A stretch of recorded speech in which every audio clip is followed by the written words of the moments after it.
Because Is the mistakes war a get plus or made. a minus for Collateral Democrats? damage happens in wars. That's why. James Carville is here to make the case.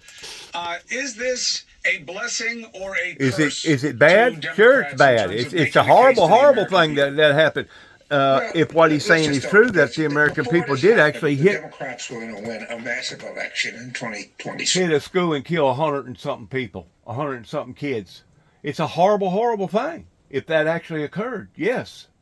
Another 2.5 points on a Democratic margin. I don't know if I could say this, and there's a long way, but this war is, understand, in the entire history that I've known, every time the United States has gone to war, there's been a bump, a rally around the fight bump. It actually went down. And the polling on this is horrendous.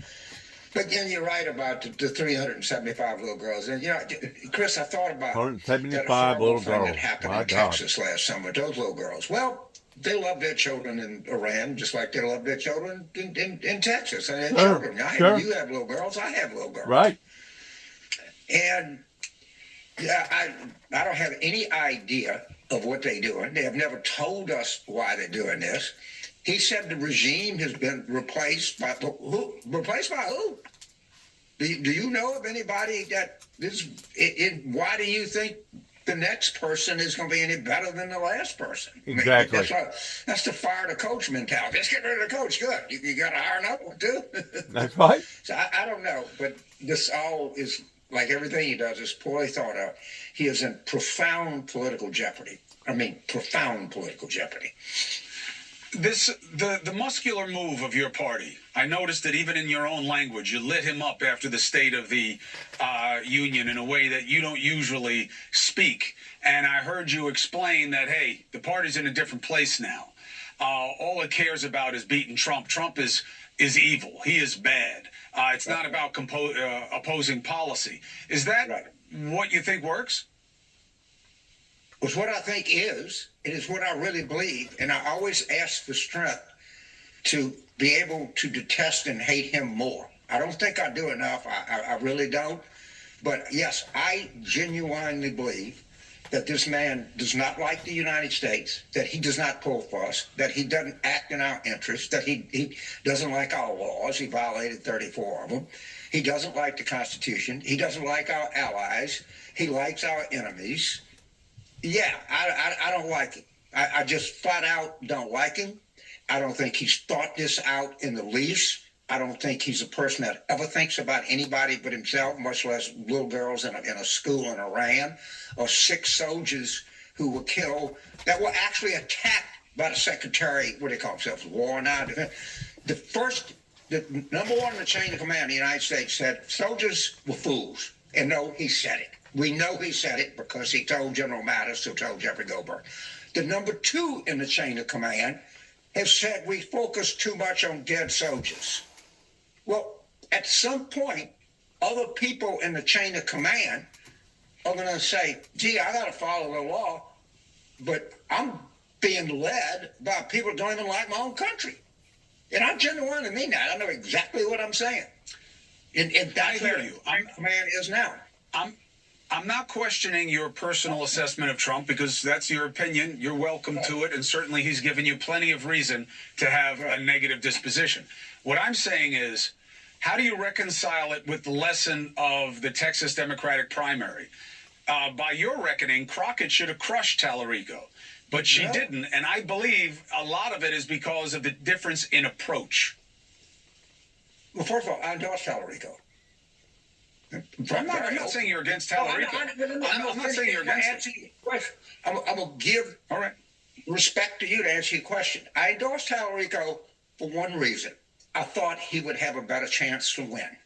It is the only thing I care about. And I think 90% of the Democrats, if I say I got a candidate over here, you agree with 90% of the time that has a 72% chance to win, and here's a candidate you agree with 87% of the time and has a 73%, the Democrats say give it a 73% person. Okay? It's the only issue that when Democrats go to pick people in primaries or go to pick a presidential nomination, because there's really no difference. If Jim and Crockett would have taken 100 votes, there might have been one different. This is not about issues. This is about winning and winning only. And winning is a noble thing in itself. Providing that the right winner wins. Providing that the right winner wins. With the right ideals, with the right concept, with the right direction, with the right answers to the solution to our problems. If we win the Congress, we will do everything we can to make laws that change the affordability crisis in this country. Number one, by route. And there's a reason. You're not going to change any laws because he's going to veto them. So you're just going to be wasting your time. And there have been, in my opinion, massive mistakes. I think good chance of massive crimes, but I don't want to accuse someone of that. I do know he committed 34.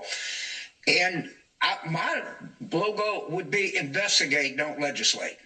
Because if you legislate, you're wasting your time. Tell the people, if you want to know what's in the Epstein files, I got one recommendation for you. Vote Democratic. You will never see them if the Republicans control the House and the White House. So for just one reason, if you think there's a massive cover-up in Epstein and they are protecting people and you want to know the truth, you have one and only one option: vote Democratic. And you know what they're going to do? They're going to get those files. Now, they're going to pass legislation, hopefully to raise the minimum wage, hopefully to raise taxes on incomes over $400,000, hopefully to do something about these massive expenses in daycare and electricity. Now, it's all going to get vetoed, but I'm all for passing it and make them veto and vote against it. But the most important thing that they can do in 2 years is to get to the truth. And they're the only people, and we all know that are capable of getting to the truth in the Epstein case. Vote Democratic, win, investigate, and hold people accountable. So give you any concern that so many Democrats voted against the disclosure law for members of Congress about allegations of misconduct? Yeah, it's about whether they can trade stocks, I think. No. Trading stocks is something different, which they also should pass. They just voted down, Republicans and Democrats, but even AOC, a lot of Democrats, voted against a bill that would have made all allegations. It's basically the Epstein rules for Congress. And they voted it down. Does that make you think that maybe the Democrats may not be as compelling because they seem like the Republicans? They both protected themselves? Well, they're very distinctly unlike Republicans. They would have never added $5 trillion to the debt. They'd have never cut taxes for people over that. They'd have never decreased subsidies for people who buy health insurance. But on this specific thing, do me a favor. I'll be back on your show and ask me again, because I don't feel comfortable answering a question that I'm really not factually. I got you. But I'm happy to answer it on our answer. I respect your candor and your restraint, Mr. Carville. And I do think that what you mentioned, trading stocks, I think they should add Kalshi and Polymarket to that also, because nothing inspires less confidence than knowing that these people are making money off their own decisions. Jimmy Carville, I appreciate you. Any provision in the tax code for immoral and carried interest?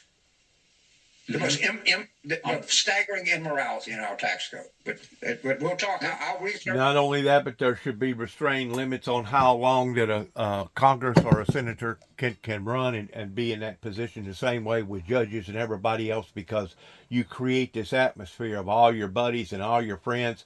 And if you're in there and you're doing inside trading, even though it may not can be proven as inside trading, it's very, very unfair to the American people to sit here and know that you're on a salary of this, but at the end of the day, you've done that. How many times have we seen people get in office and become multi-billionaires? Or multi-millionaires, at least, multi-millionaires. Time and time and time again. So, I mean, it's heartbreaking to see how many people are suffering right now in this great nation